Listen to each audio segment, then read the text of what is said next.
এবার ওড়াধুরা নেচে পুরো সমালোচনায় এই তরুণী। সে একাই স্টেজ থেকে শুরু করে পুরো বৈশাখ গরম করে দিয়েছিল।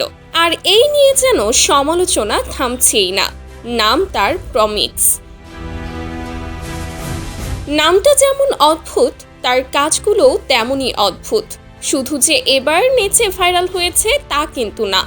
টিকটক আইডিতে ঢুকলেই আপনারা অজু না করে থাকতেই পারবেন না।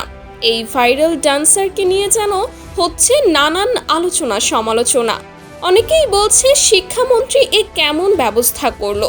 একটি শিক্ষা প্রতিষ্ঠানে কি এভাবে অশ্লীলভাবে নাচ মানায়? তাও আবার কোনো রকম ওড়না ছাড়া। অনেকেই বলছে এইসব মেয়েদের জন্মের ঠিক নেই, যার কারণে তারা এরকম করতে বের হয়। টিকটকে আরও বেপরোয়াভাবে ভিডিও আপলোড করে এবং বাকি সব পুরুষদেরকে তার শিখিয়ে মজা পায় এই তরুণী। পুরুষদের কিভাবে আকৃষ্ট করতে হয় সেই পথ তার ভালোভাবেই জানা আছে।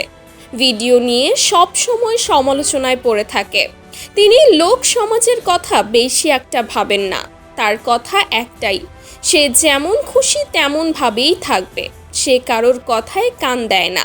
যদি নোংরামির প্রসঙ্গ তোলেন তাহলে সর্বপ্রথম এই প্রমিক্সের নামই সবার আগে আসবে।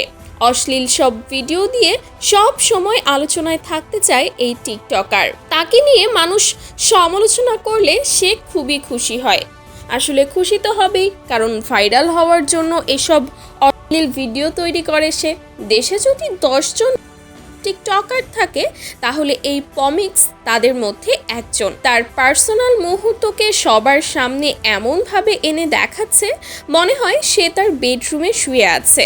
কেউ কেউ বলছে এসব মেয়ে সমাজে এসেছে শুধু অশ্লীলতা ছড়িয়ে দিতে। তার ভিডিওগুলো নেটিজেনরা মোটেও ভালোভাবে নিচ্ছে না। তো ভিউয়ার্স, এই ডান্সারকে নিয়ে আপনাদের মতামত কি? আপনাদের মতামত জানাতে পারেন আমাদের কমেন্ট বক্সে। সেই সাথে আমাদের পেজটি ফলো করতে ভুলবেন না। ধন্যবাদ।